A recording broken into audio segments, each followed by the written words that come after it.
Segundo os muçulmanos, Jesus é um profeta. Na verdade, segundo o próprio Alcorão, citado em 15 suratas e 93 versos, Jesus é tratado como um profeta. Já o Espiritismo diria que Jesus é um ser iluminado.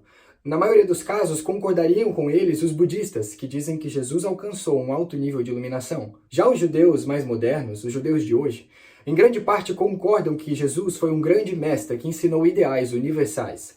Foi uma boa pessoa. Mas, no fim das contas, o que tudo isso me mostra?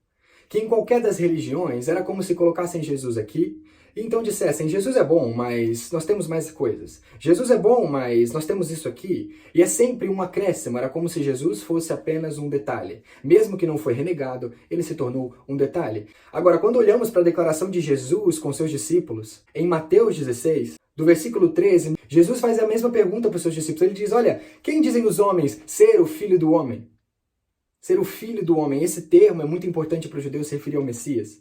Quando ele faz essa pergunta, os discípulos dizem: olha, uns dizem que você é isso, uns dizem que é aquilo. Inclusive no próprio texto, alguns dizem que você é profeta. No próprio texto, os discípulos respondem: alguns estão dizendo que você é profeta. E hoje nós continuamos vendo essa mesma declaração ainda. E Jesus fala para ele: ok, isso é o que as pessoas dizem, mas o que vocês acham que eu sou? Quem vocês dizem que eu sou? E então Pedro responde, e ele diz: olha, você é o Cristo, o Filho do Deus vivo, você é o Messias, o Filho de Deus. E aí Jesus diz: bem-aventurado és tu. Por quê? Porque não foi carne nem sangue que te revelou, mas o próprio Pai que está nos céus. E quando Jesus faz referência ao Pai, ele faz referência direta a Deus. Foi exatamente por isso que ele foi morto. Mais pra frente ele vai dizer que ele é o caminho, a verdade e a vida. Jesus clamou exclusividade do acesso a Deus. Nós não podemos nos enganar.